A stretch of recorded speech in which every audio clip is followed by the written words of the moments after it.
Okay, so at about age 25, the same age, 25, I dealt with another one of the rape experiences at night when I was asleep. I'm not sure whether the aliens can, I don't know if they can make themselves appear to look like somebody else, or I don't know what it was, but I do know that this night, I was asleep, and then the guy I told you about, John, he got in through my window. I remember, like, I was asleep, and then everything kind of changed. I was, like, really tired. It was weird.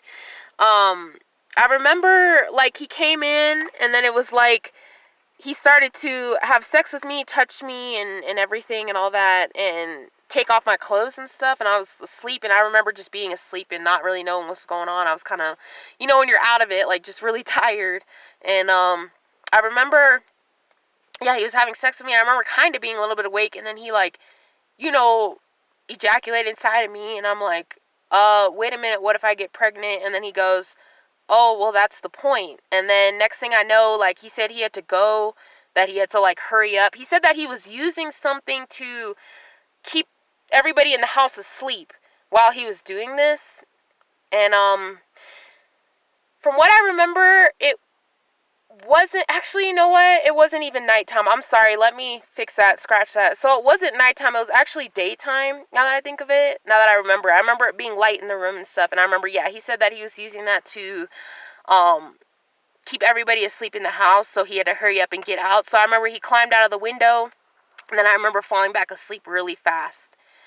My next experience was, I guess, I didn't know I was pregnant when that happened because I was asleep. So I remember I couldn't eat for some days or something. Like, I didn't eat for a few days or something like that. I don't know what I did. I didn't eat enough food or maybe something like that.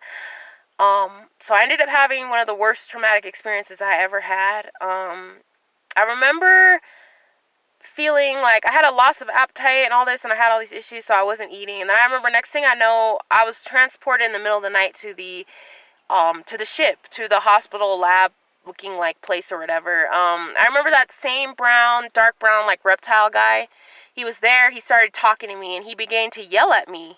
He started to yell at me, and he said that the baby died because I didn't eat. And he said that I was pregnant, and that basically this baby died and was growing or something, and then it died because I didn't have any food. So he was yelling. He was really, really angry, and I just couldn't understand because I was like, I didn't even know I was pregnant. Most of the times when these things would happen, I never even knew I was pregnant the whole time until a labor would start. So pretty much he was really, really angry at me, and it was crazy. So I remember he was giving me some, like, food through a feeding tube or something like that.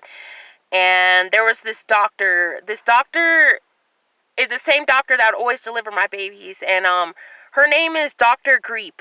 And she was working at Westside Family Health Center. And I realized that that was her who I had seen on the ship. And I was like, whoa, oh my God, that's the same woman. So she was working at that Family Health Center care in Santa Monica. She was working there.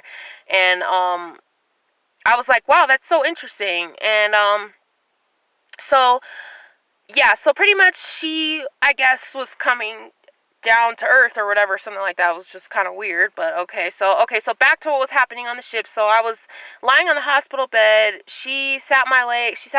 I remember my pants were already off. She had some, like, tools next to the table. Like they, have at the doctor's office when you're, like, gonna get an exam or something like that. I remember she began to stick things inside of me. I remember it being so painful. I couldn't even believe it. Like, she was scraping or doing something. I remember just being in the worst pain of my life.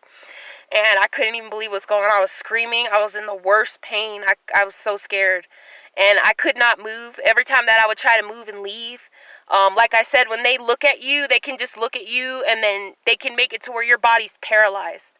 That's the kind of power that they have, that they're able to do. So I begged her to just please stop doing this. And she was, like, trying to calm me down and tell me, oh, okay, it's going to be okay. And it's almost over, sweetie, and it's going to be okay. But it didn't help. The pain was so severe.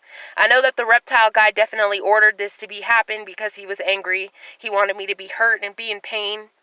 And I remember the reptile guy was saying that I was given the abortion from not eating and the baby dying, and he was so angry. And I remember just being so upset. I just felt so powerless. There's just nothing I could do. There's no way I could report this. There's nothing that can be done. And it's crazy. It's really, really scary. So I just felt really powerless. There was nothing that I could do. And I remember shortly after that I was sent home. And yeah, that was it. So that was part of that experience of the forced abortion. Yeah.